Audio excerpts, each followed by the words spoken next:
All right, good morning to everybody for this lovely Sunday in Michigan, in the Irish Hills of Michigan. So this is a pretty interesting looking slate, in my opinion. I think it leads to a lot of fun stuff in terms of already racing today. We race on Monday, we race on Tuesday. I don't know. I'm not a weatherman. I'm not there, and I frankly don't care when we race.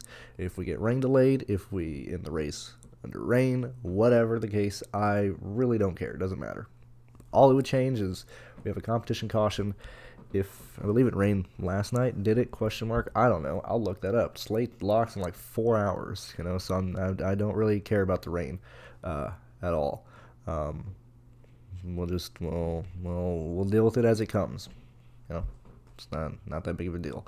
Um, Past that, there is a lot of different builds that we can do. I'm going to tell you right now, um, just due to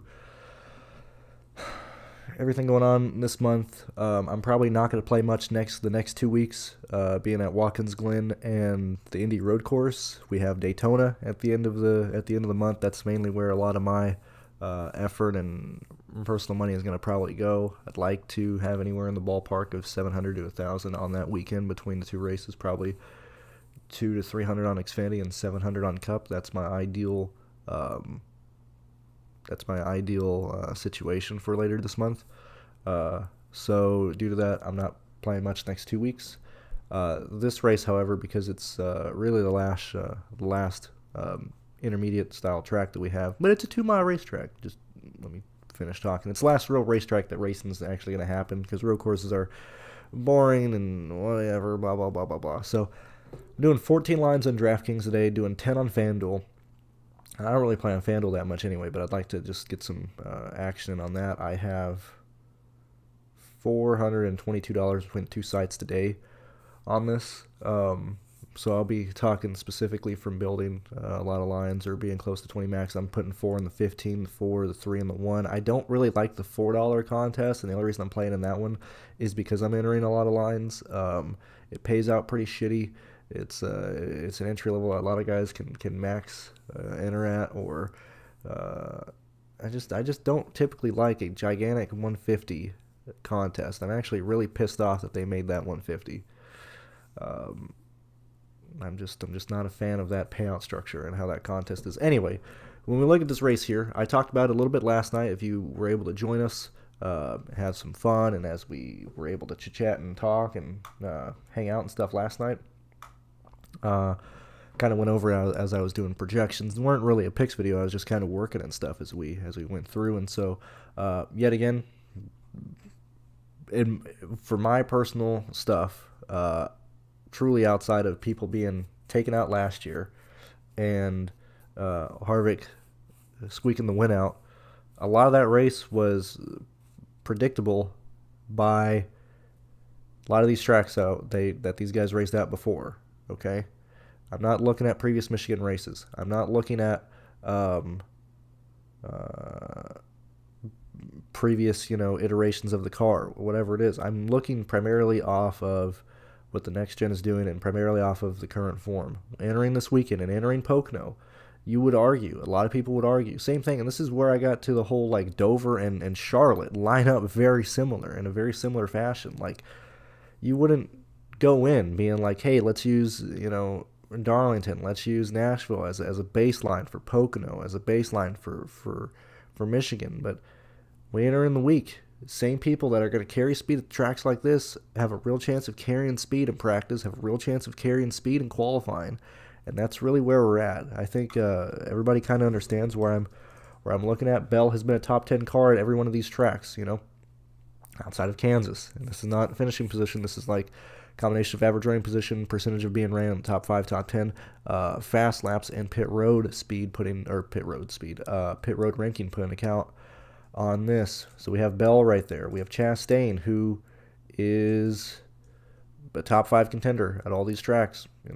Had a shitty Coca-Cola 600, didn't perform well last week at Pocono, but he's there. We have Ty Gibbs, who, very similar to Ryan Blaney, I think is moving up on the right track, and I honestly believe that Ty Gibbs can win this race today, and that's not me being like his projected points is this. I think Ty Gibbs. First off, I think a Joe Gibbs car wins this race. If it's not a Joe Gibbs car, it's most likely going to be William Byron. But I think Ty Gibbs has a realistic chance of winning this race today. Chris Buescher. We look at where he's at, top 10 car. Certainly able to get fast laps and laps led in this race, starting fourth. That's huge. Track position is going to be huge here. Outside lane, starting the outside lane is going to be big. Like this race, like you can't pass the leader. We've been through this stuff before at Michigan, to where the leader has the advantage. There's really going to be no passes for the lead under green at this racetrack. It happened one time last year, and it's because there's a big discrepancy in speed between Chastain and whoever passed him. I think it was Harvick, don't remember. The leader has control of this race. It is very, very difficult to pass the leader because all they do is just sit on the outside lane. You can't, unless you get a gigantic run, and even then you're giving up a lot of exit speed out of the corners. It is very, very difficult to pass the leader at this track. And I'm not just saying that for Bell. I'm saying that for whoever leads off of pit lane is going to have a huge advantage. So pit road is huge today. Clearly, Bell starting up front has a huge advantage. His pit lane has a huge advantage. Look at people who have good pit stalls. Look at people who have good teams on pit lane. This is just like the intro stuff. Practice laps. Who's fast? The good thing is we had a lot of people run a lot of laps here, so we get a good idea of where these guys are at. Same thing as normal in terms of track grouping and practice groups. Look at it, who is racing each other in these groups. Sure, the speeds might be different, but if we understand that, hey, for the most part, Hamlin, Truex, Larson, Byron, Hamlin, Bell, all these guys are probably going to be pretty similar in these races, even if they're in different practice groups. So who of like those groupings are racing in the same groups as each other? And you can measure each other off of that. And so we're seeing a lot of the same similarities as we've already seen this year. When we look at Group B was faster, whatever the case may be. But when we look at like Group A, like William Byron was in Group A, he was the fastest car in Group A. Hey, I wonder why that is. Is it because he's one of the fastest cars in general? Like, yeah, sure, Group A was slower, but he's still the fastest guy. Like he's in the slowest group, he's the fastest. That's where he should be at. So we should have him be pretty equivalent. Kyle Busch, Group A. Bit of an up and down season, but like Kyle Busch is right there. We're seeing that this is not out of the ordinary. I talked about Logano specifically last night. We went in and looked at Logano because I had a question on Logano. I'm trying to answer any questions or think of things that people might ask me in general. We looked at Logano, and I looked specifically at his Pocono. Here, I'll just do it. I'll do it again for us. I'm going to look at Logano's practice speed, qualifying speed, and race finishes, and where he runs in these races. So when we look at Logano starting 6th, that's the wrong Google account. When we look at, I need to move this off. Hold on, because I can't really read my stuff on that screen. It's a very small screen. So I want to look at Pocono and Nashville for Logano. So we got Cup Series at Pocono, we got Cup Series at Nashville. Okay, and the reason why I'm doing this is to at least explain kind of where I come from and stuff. So like Pocono, Nashville, just using these two examples because it's very similar in terms of where Logano was in this. So Logano starts 6th today. At Pocono, Logano started 6th. At Nashville, Logano started 4th. Okay? Practice speed at Nashville. So these are the 5-lap runs, and we see that Logano, 17th, 19th, 19th. Do I have the practice laps? I do. Logano, pretty much right here, mid-average, okay? This was Nashville. And we can see that his Nashville run was, pretty poor compared to, his upside of where he was starting. And he pretty much fell right in line of where he was at in practice speeds and stuff. When we look at Pocono, very similar situation, starts 6th. When we look at his practice laps,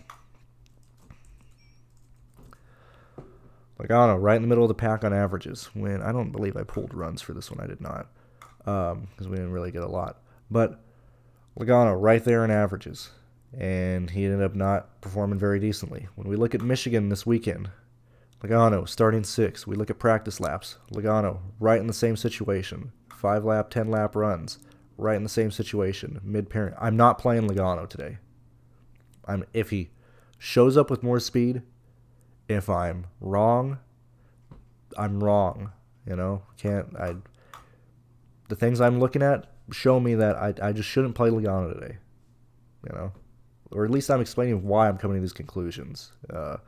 That's answering any questions on Logano. I'm not playing Logano. We've seen this before. We've seen it a lot this year at these intermediate tracks.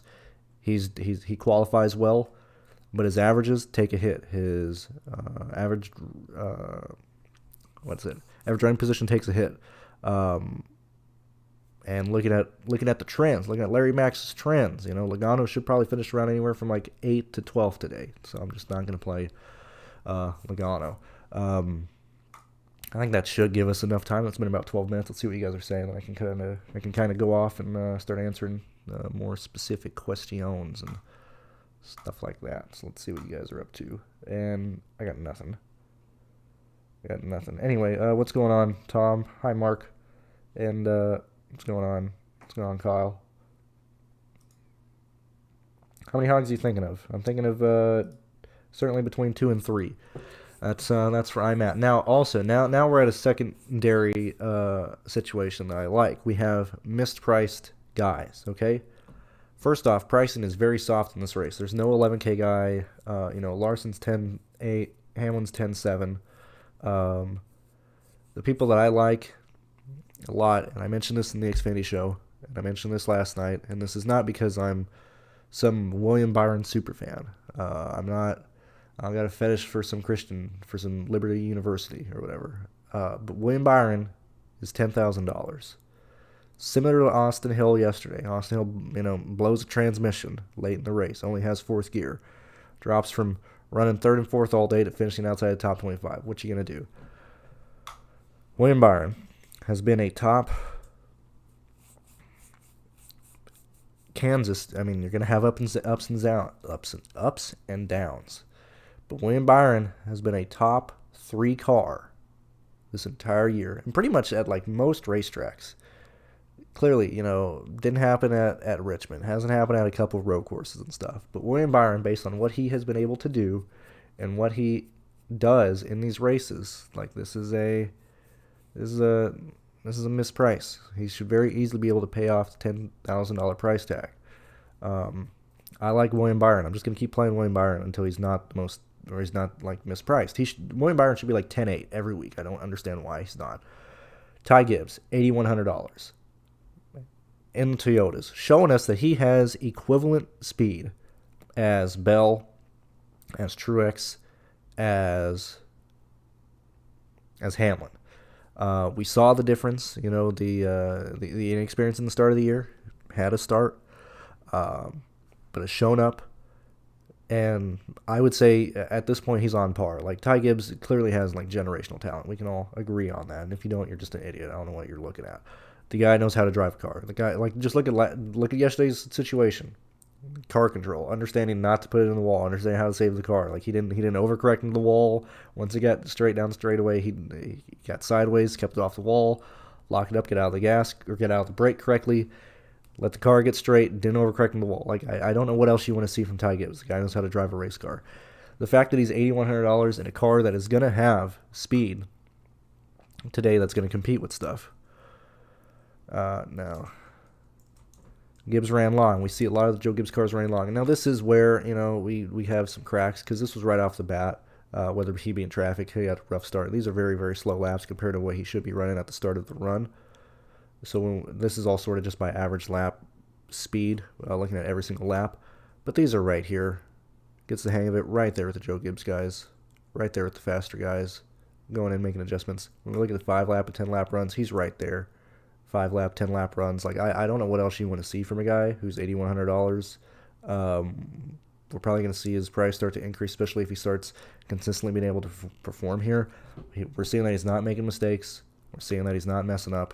I'm going to have quite a lot of Bell, Gibbs, Byron today. Those are my primary guys that I want to focus on, mainly because at that point I can grab another expensive guy. It's very easy. I can grab Truex. I can grab Larson. I can grab Hamlin. I can grab Kyle Busch. So that's kind of where we're at.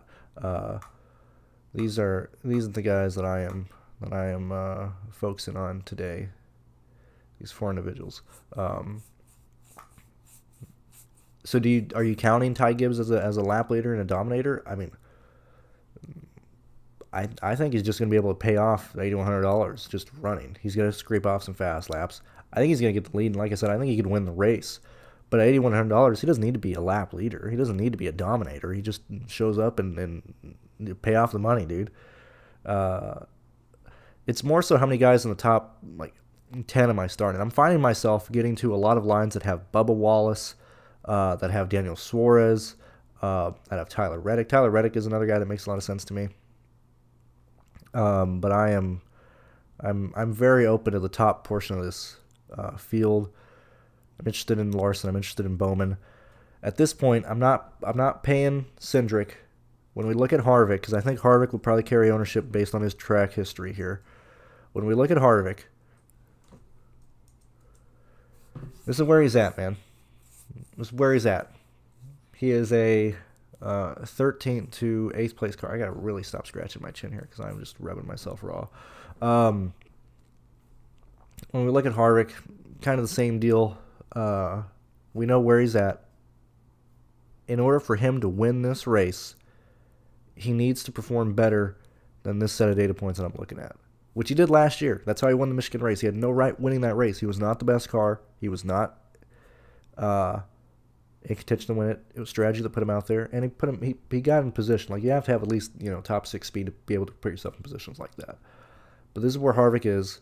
So I gave Harvick a projected finish of anywhere from 8th to 12th, 8th to 14th, somewhere around there. I don't remember what it was exactly. At that point, it's not worth me playing the 10-3 price tag when I can pay $10,000 for William Byron, when I can pay $10,500 for Truex, when I can just pay $9,800 for Christopher Bell. So personally, I'm not playing Harvick today. I'm not playing McDowell. I'm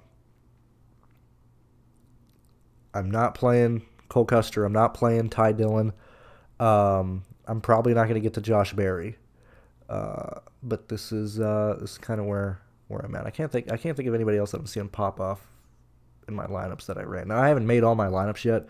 For the most part, I'll probably throw at least 8 or 10 of them, 8 or 9, probably from what SaberSim wants me to play. Then I'll probably hand build the last 5 or 6. I might even throw maybe even more, go from 14 to 16 lines or something. But that's kind of where I'm at.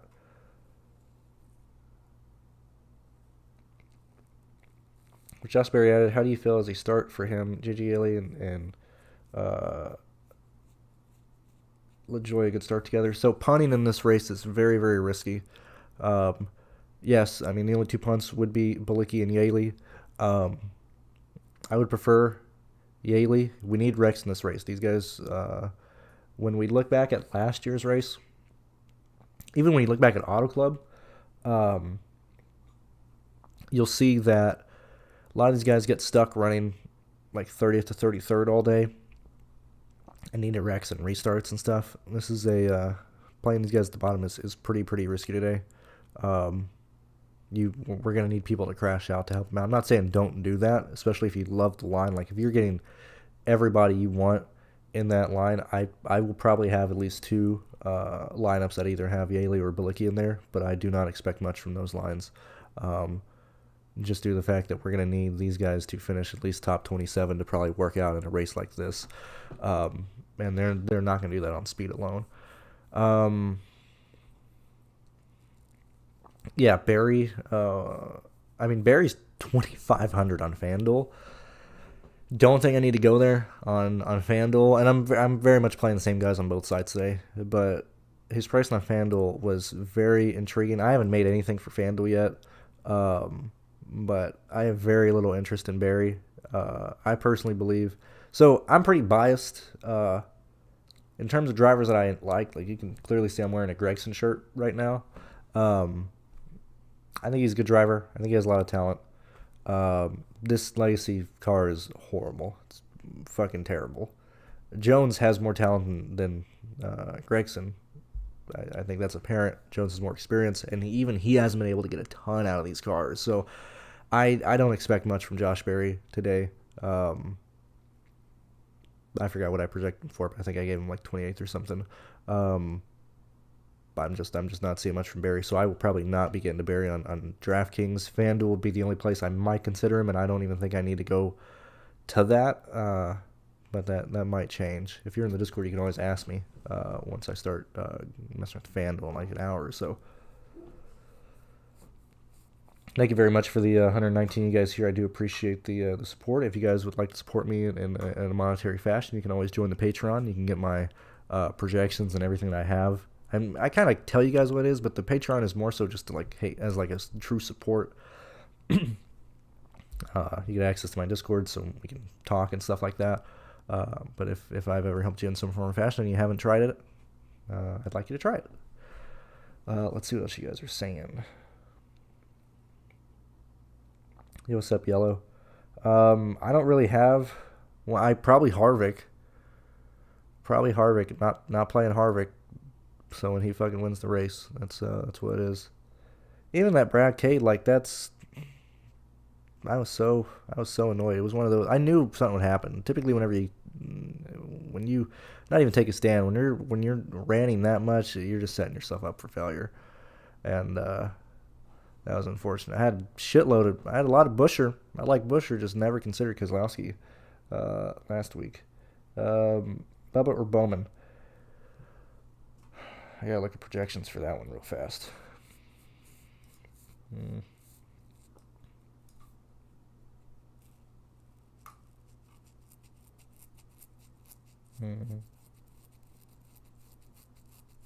I would probably prefer Bubba Wallace on that. That is a very close play, but I would probably play Bubba Wallace more because I think he has a true higher upside of possibly getting the lead in this race. We're seeing that Bowman has been struggling ever since he returned from injury.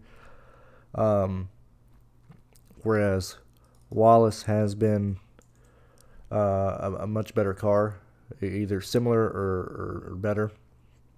I mean, clearly, if they both finish around 13th or whatever, then Bowman's going to score more. But this is situations where I feel way more comfortable playing Bubba Wallace. We don't get that stupid ass pressure. We're like, yeah, Bubba, you're starting top 5. How you feeling today? Like, Bubba, you're starting 11th. Get whatever you can out of this car, bud. He has one here before in the Truck Series. I almost never bring that into account for anything, but Bubba Wallace likes this track. He said it before that he enjoys how this track goes, and if this is a track that somebody actually, especially like Bubba, not some top tier guy, but like some dude who knows, like Bubba Wallace has never won a race before. So hopefully the fact that he likes this track can possibly help him get his first ever Cup Series win. So I would play Bubba Wallace over Bowman, but I'm going to have both drivers today in lineups. Oh yeah, what's going on, Sterling? I know you asked this in the Discord. At this point, I still don't have a lane. Probably Justin Haley. I think I like Haley more than those guys. I'm finding myself getting certainly one of those guys in most lines, if not two of them.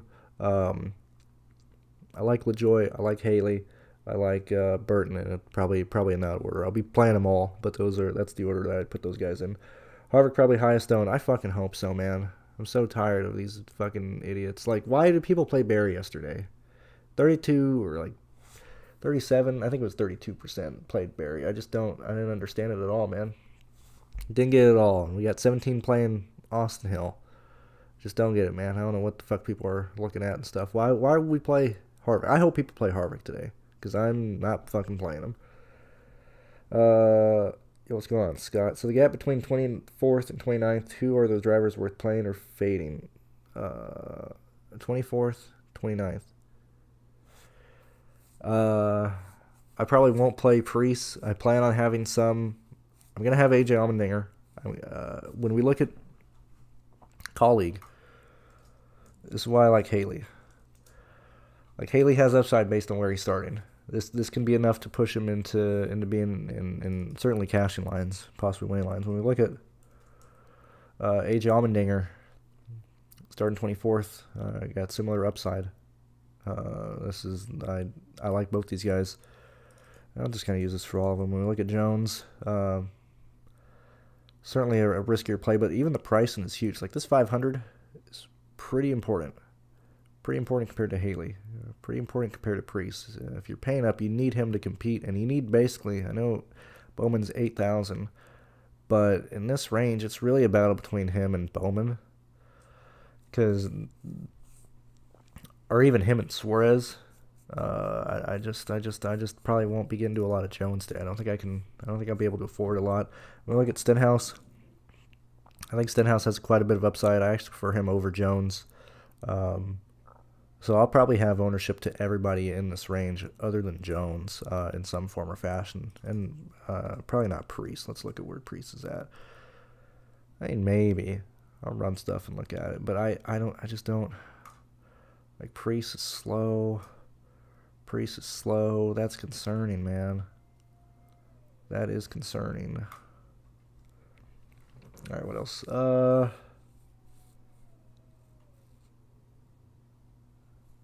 How do you like AJ and Larson today?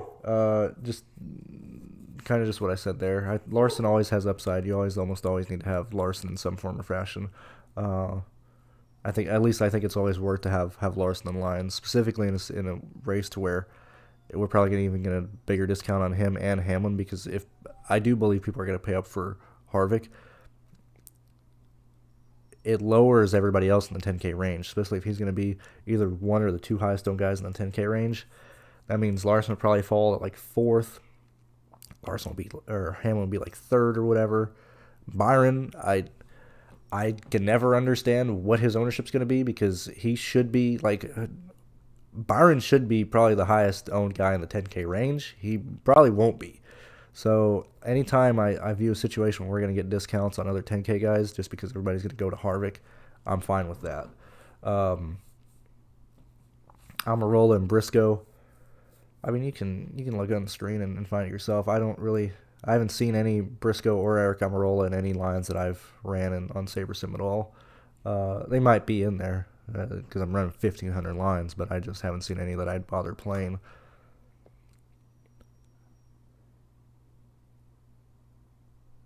Thank you, Sterling. Tyler Reddick thoughts. I'll have Tyler Reddick as well.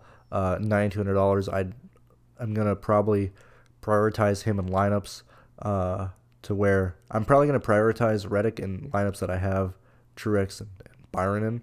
So it'd probably be like a Bell, Truex, Byron, Reddick. I don't know if that's gonna work. Like I said, I haven't made that. If that's the case, I'll probably take Bell off and play him with more expensive guys. If I have to rank not even rank it, I don't really necessarily like ranking them in numerical order. But yet again, like Bell, Gibbs, Truex, Byron. I'll have some slight Kyle Busch, no Blaney, no Elliott, some Wallace, no Keselowski, some Hamlin, some Suarez, no Dillon. Maybe 2 or 3 lines with Reddick, 2 or 3 lines with Larson. Nothing. Whatever I end up having Bowman at, probably like 6 lines or something. No Cindric, no Kevin, no McDowell, and then just spread out between these guys here. Austin Hill, I don't know. I'm very. If I feel like I got a chalky lineup, I'm gonna throw Austin Hill in that line. I don't know. I don't have much faith in the Beard Motorsports 62 machine. Last year he was with RCR. This time with Hill, man, he's slow. That's concerning. That's a big concern. This is pretty off pace. This is bad, man. That's really bad. That's really bad. But if I need to get different or something, that's when I'll use Austin Hill. You can get Busch, Byron, Bell, Reddick, LaJoy going. Well, I probably won't play that line, but that is certainly a line that I think has pretty good upside. You got a lot of chance of getting good lap leaders in that. So, I mean, that's the type of lineup I'm going to be building, or like that type of build and stuff. That's why I'm not necessarily getting to a lot of punts today. I'm not necessarily getting to a lot of like the 7K guys. Chastain. If I miss on Chastain, I miss on Chastain. I don't believe I'm going to have him, which this is a concern. I might have to force him in there. 9,000, man, but he's so fucking slow. That's concerning. What was he in runs? 530. Like that's slow. That's slow. That's really, really slow when we're talking about a guy starting in the top 15. That's concerning, man. Because in no indication does he show that he's going to beat Bell off this start. And even if he can clear Bell or be even with him in 3, Bell should have the faster car. I probably won't have a lot of Chastain today. So that'll probably be my stance on him. Might not have him at all with my 14 lines. Because I usually play a pretty tight pool. I think at this point we're past like DFS picks. So just because people ask me and stuff, and I was talking about this yesterday in the Discord and stuff. Typically, in any sport that I play, I usually have a pretty tight pool. I almost never spread out the lineups in a sense of, like most people, when you do a 20 max, you kind of spread all your lines out to go different directions. So at the worst case scenario, you have some lineups cashing. And typically whenever you enter a 20 max, you got to realistically, like if you enter, this is the example I gave in the Discord yesterday, if you 20 max the $4, that's $80 you're putting in. Realistically, a really good day is you getting $60 to $130 back in that contest. Like that's a really, really good day. Because if you're spreading out, you're not going to have all your lines cashed. So you're probably going to have anywhere from like 5 to 8 to 9 lines cashing. Okay? If you're truly spreading them out. And if that's the point, you might have, 1 or 2 having a chance of finishing up top. And I think that's how a lot of people make a lot of lines. Like when you throw the 150 in there, you have lineups spread out and stuff. The second approach, which I prefer, is to have a really tight pool to really make it to where most lines are going to perform somewhat similar, to where they all kind of move together in a situation to where if I'm correct, I typically have more lineups that are going to cash. And if I miss or if I'm wrong, I typically have near to no lineups cash at all. The swings are more volatile like that. Like you're going to have a lot more weeks to where you don't win money. But typically I've just seen it to where it's just worth the squeeze. Like I can make it up for it on the weekends that I do well. And so on and so forth. And so for me, that's why like whenever I answer things like Chastain is probably a guy I should have ownership to. But I'm probably going to take a stand and just not have any Chastain and not build lines with Chastain. Because for me, if I don't see him being a play that like I fall in love with, well, if I have 14 lines and I play him in 2,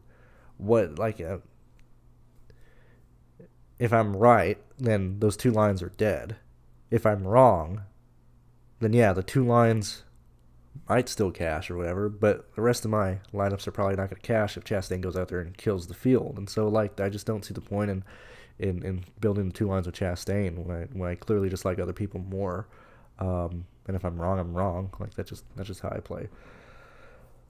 Let's see, Sterling. If you pick a guy at Custer and lower, who do you like the most? Probably whoever's starting last, Bullocky and Yaley. I have no idea, Colton. I don't do ownership at all, so I have no idea. I'm not playing them. So I don't know. Let's see. Chastain's team's been so bad in race adjustments too. If they aren't fast now, they won't. That's where I'm at. You prefer Truex over Hamlin? Yes, you should absolutely prefer Truex over Hamlin. Will you have more Bell or Byron? Going to be very similar. Going to be very close. I'm going to have close to probably 75, 80% William Byron and Bell today. That's 14 lines, so probably at least 11 lines with each of them in it. I love Byron. I love Bell. I love Gibbs. Kind of just going on the same example there. I'm going to be heavy on those guys today. So Byron blows the motor. If he gets involved in a wreck, I mean, I just know I'm not cashing today. There's no fucking way I'm going to make money today.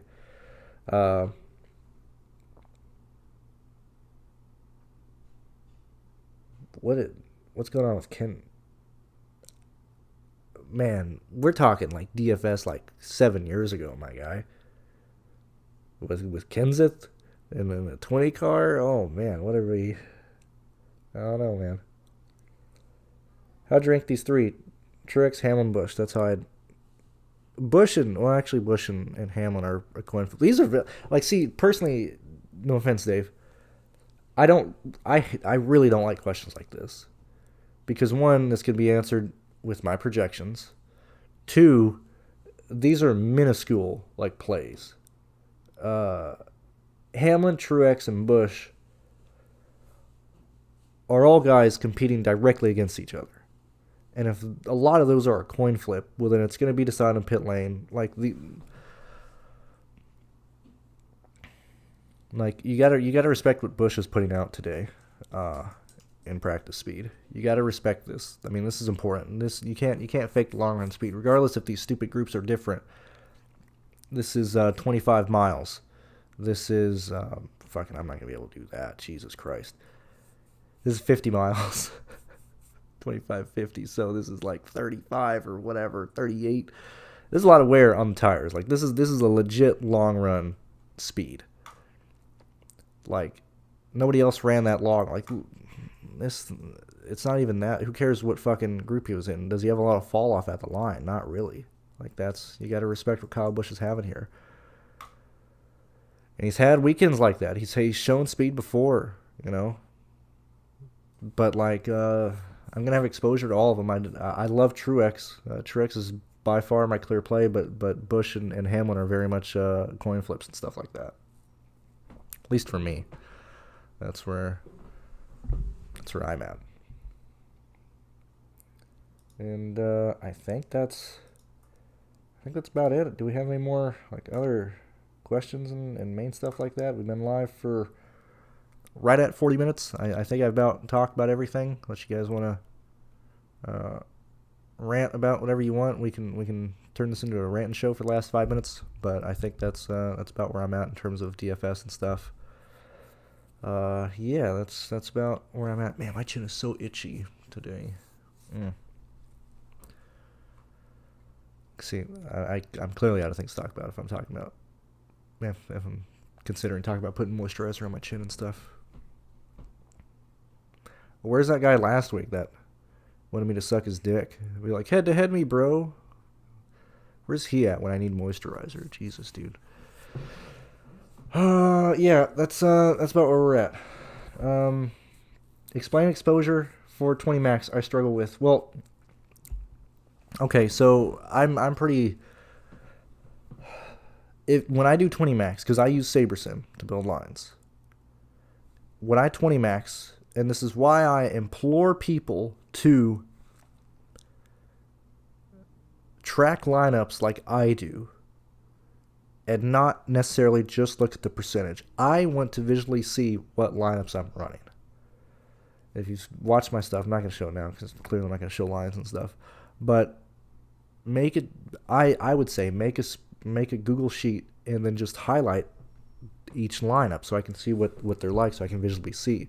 Because I don't necessarily like just seeing the percentage. Because say if I want, and this is kind of probably more important with other sports, but I can't see the pairings. I can't see what the actual builds are. Like if it's telling me I got 63% William Byron and 72% Christopher Bell today, how many of those together? How many of those are separate? You know. Anyway, when I build 20 lines, which we'll be close to that today, probably 14, 16, I go in SaberSim, and I'll use different exposure settings and like randomness settings. But I'll go in and just put my raw projections in right off the bat. I'll play the top 3 lines that I have based on my projections. I will always play my top 3 lines. I'll then go in and mess with some things, and I'll probably run the next 2 lines from that run. I'll go in there and mess with some things, run the next 2 lines from that run. And so we're at 3, 5, 7. So that's 7. That's half of my 14 lines right now. Just going in and messing with different runs like that. I haven't even bothered looking at ownership. I haven't even bothered looking at my ownership or whatever. That's usually what I do. I'll then probably hand build 3 lines, so I'm at 10 lines right there. At that point, I'll go in I'll look at the lines. I'll look at the percentage that I have of each driver, and usually whenever I'm at like 10 lines, I'll usually have like two guys like near 100%. Which I'm assuming today will probably be like Ty Gibbs and Christopher Bell. Like I'll probably get through like 9-10 lines and see, yeah, I got 100% Ty Gibbs right now. I got 100% Christopher Bell, and so I'll use the last remaining like 4 lines that I have to build lines that don't have those guys to bring their ownerships down and stuff and get different. But that's how I do it.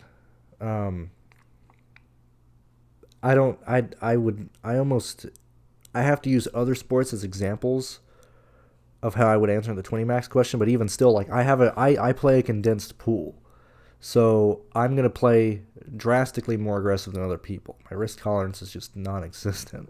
So like Counter-Strike, League of Legends.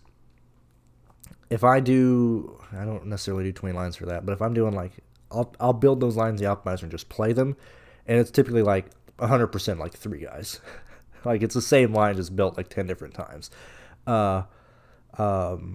Baseball the other day ran 14 lines, had I'm trying to think.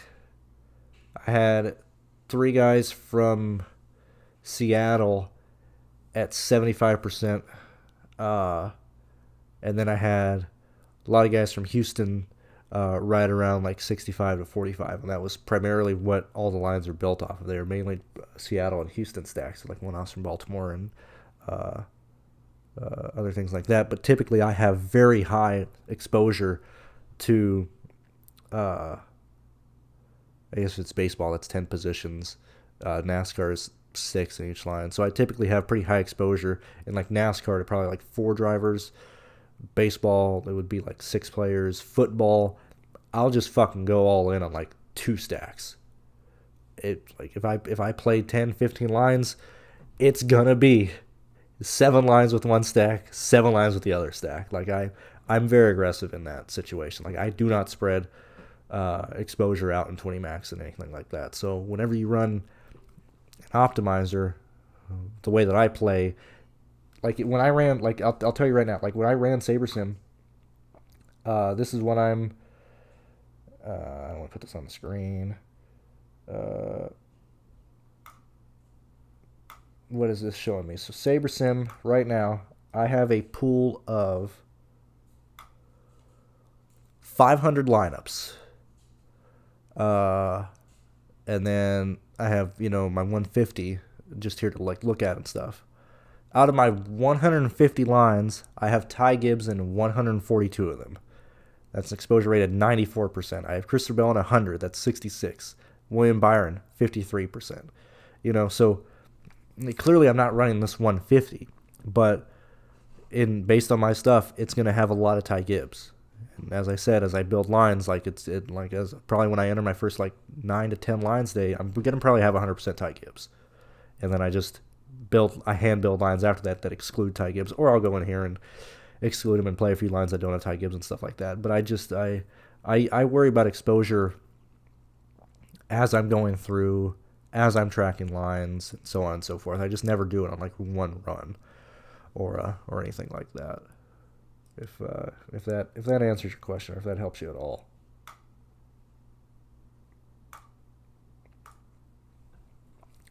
I have a 16-player pool. Even the player pool, I usually have like anywhere from 14 to 19 guys, 14 to 16 guys. Realistically, in most races, there's only like 13 guys that are going to finish at value, if not less than a NASCAR race. If you look at most races, even including guys that get place differential, even including guys that perform well, out of the 36-car field, there's usually 13 guys that hit value or get close to it. And the rest are just terrible plays. Like, if you sort everybody by DraftKings points at the end of a race, it's like, yeah, your top 4 guys are like the killer lap leaders. Then you have like your value guy, your place differential guys that came through. And then once you get to like the 12th, 13th, 14th highest scorer, you're at like a 4.9 value, 4.8 value, and then it just fucking falls off a cliff. Is there a huge difference between SaberSim and Fantasy Cruncher? I have never used Fantasy Cruncher. I would always just use a Google optimizer, like a Google Sheet that we used to offer. And I still have that as like a backup. I use that a lot, primarily for like before I had SaberSim. I would use that for like golf and NBA and stuff like that, because you can manually go in there and force it to run those sports as well. I like SaberSim more. Clearly more than the Google Sheet. Sheets from TrueDFS was very kind enough to give me an admin account for TrueDFS, so I get SaberSim for free. So I certainly don't have any complaints about that. But compared to looking into other optimizers and stuff, like I would pay for SaberSim, and I've expressed that to other people as well. Like I think it's like $60 a month or whatever. Not even for projections, but just having access to it. I would be paying that right now if I wasn't getting it for free. I like what SaberSim does on the back end. I like their. I also don't use their projections as well. Maybe it'd be different if I was using their own projections. I just import my own stuff in there, and it lets me easily do what I want to do. Specifically for like other sports, like specifically like esports, I can just go in there, set my not even my rules, but set what I want it to do, and it'll build the lines that I would manually build anyway. So that's giving me the thumbs up of just what I want from an optimizer and stuff like that. For guys like Reddick and Larson, who are not your favorite plays but are in the pool, would you want them around 30 to 35? If it's 20 max, see, I really am an idiot when it comes to math. Like, it takes me a long time to get things. So like 10% of 20 is 2, so I would just do 3. I'd probably have like 3 lines with Larson in it today. I don't see a reason to have him at 30, 35%. If I'm not, you can make this argument of like, why are you making this with Larson when you didn't make it with Chastain? But I have like no interest with Chastain. I have an interest in Larson. I have an interest in Reddick. Larson would have to surpass all of what I have in order of like Bell, Truex, Gibbs for him to work out. But I think that's a more realistic situation, or I can realistically see that happening more than Chastain being the fastest guy here. So I would have like 10% Larson. That's 2 lines. 15% maybe. Whereas like with Reddick, I'd probably put him in like 20%. So that's 4 lines. Like I would, if it's people that I don't have as favorite plays and I don't like them, I would never have them at like 35, 40, 30%. I would always have them at like 10, 15 or something like that. That's just how I build and stuff. But some people might not agree with that. Some people might be like, that's stupid. You should have, spread out ownership in your 20 max and blah blah blah. I just don't play it like that. Good morning, Big Grip. I do believe that's about it. Yeah, I think that's about it. I think we about covered everything. No problem, Kyle. Hope that helps you out in some form or fashion. Yeah, now I get to how much longer we got till lock. What are we looking at? We got 3 hours, 20. Here, this is a great example. So like, yet again, I got crushed in fucking league as well. Just stacked the wrong team, but like when you look at the lines, I'm very heavy, like all the money. So this is $90 in entry fees. It's literally just the same guys. Oh, I actually just got paid out by this, so that's good. But like, I use that NBA example because it's recent, or I can use like UFC last night. Here, I'll just show you kind of what I do. If people care at all or whatever. If stuff wants to load. Are we not loading, DK? We not. Okay, so like, let's look at the 15 last night. We'll look at Xfinity. I talked about this in the show yesterday because I did not cash. I didn't cash there. This is league before. That's CS league. Where is this? What was the one? Yeah, it was this one. So this is true in nearly everything that I do. So you're going to see that I played pretty much the same guys. And so, like, these guys perform poorly, we're just not going to cash lines at all. And clearly this one's easy because this is like a winning night and stuff. But you can see, like, Suarez, which is arguably the worst play on Seattle. I know I had 75% Suarez. He was in, like, every line. Like, UFC, you know, I was very high on, what's his name? The guy who lost a Font. I had a lot of Font yesterday just because this is a weird UFC slate, man. There was like, yeah, there were some high scorers, but a lot of winners didn't score nearly as high as they should have, and we had a lot of people like Phillips at 9K won but didn't pay it off and stuff. But anyway, you can see that I really just play the same guys. You know, I'm very heavy on pools. Yesterday for Xfinity series, you know what fucked me over was Hill.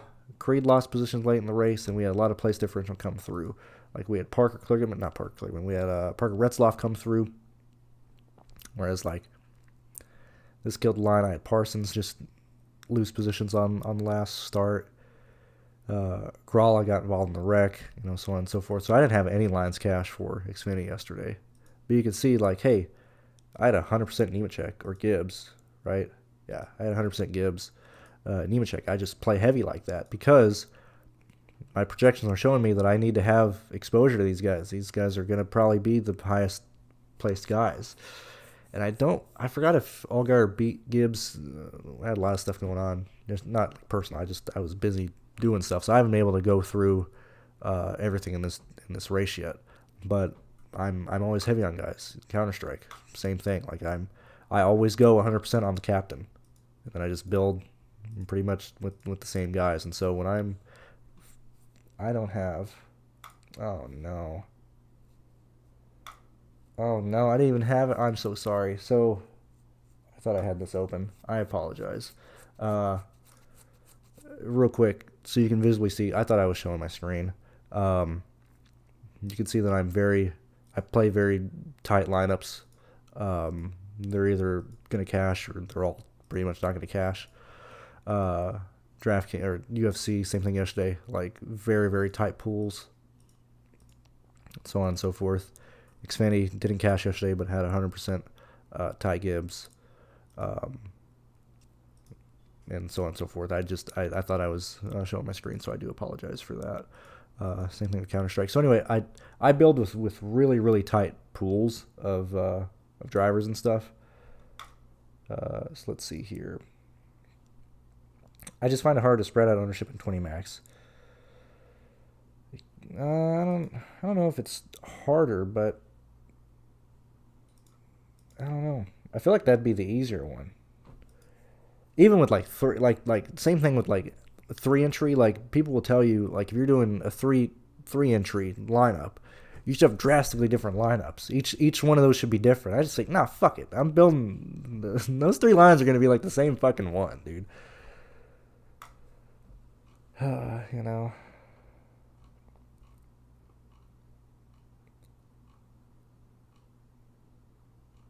What kind of fake news is this, buddy boy? Preacher, I don't recognize you, my guy. I don't recognize your profile picture. I just gotta, like I said last week, I just gotta assume you're an idiot. I don't know what you're talking about. Nothing's been official at the moment. And even so, who gives a shit? Who do we care if they race today? I really don't. I don't care when they race. They'll cancel stuff for COVID. I don't care. They'll make the race up at some point. They'll start it today, tomorrow, Tuesday. Doesn't really matter. I don't really care when they race. That's not a big thing for me. Ryan Blaney wins. That'll be another situation where I'll just get fucking creamed because I will have no Ryan Blaney, which I probably should. Same thing, like Ryan Blaney's there. very similar to Chastain. These are very, very risky plays for me to not play because Chastain is there, Ryan Blaney's there. But I mean, maybe I change my mind in the next hour and a half, next 2 hours. But I probably got no Blaney, no Chastain today. Anywho, I think I am going to call it there. Thank you guys very much for being here. As I said, if you guys want to support me, if you like what I do, if you like any of this stuff, you can always join the Patreon, or you can just send me some money through the PayPal link description below. Maybe you win some money and you want to just send a small tip or whatever, since the tipping culture in America is going pretty crazy. Dude, I went to Sonic yesterday. Sonic's asking me if I want to tip him. Sonic, really? On the little screen, you want me to tip on this $13 purchase? What is going on, my guys? No, I'm not tipping here. I'm not. So tipping culture, yes, it has gotten out of control and stuff. So I understand some people aren't too big on that, but I still have some guys who tip a few dollars here and there, and I have some guys who randomly will reach out, hey, you helped me win $700. Here's $50 or whatever. That's mainly why I keep the PayPal there, just because that's there. Please give a good rant. I don't think I really have a rant.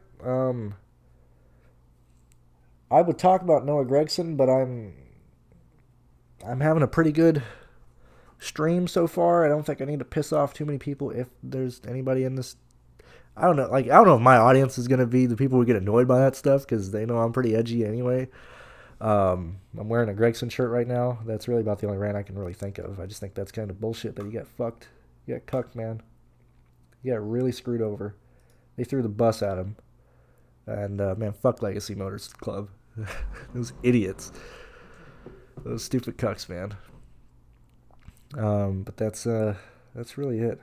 I'm going to go ahead and head on out. I'll let you guys enjoy the rest of your day. I guess I'll hop on and listen to all the other shows and see where ownership's going to go and just build, taking some of that into account. So I'll see you guys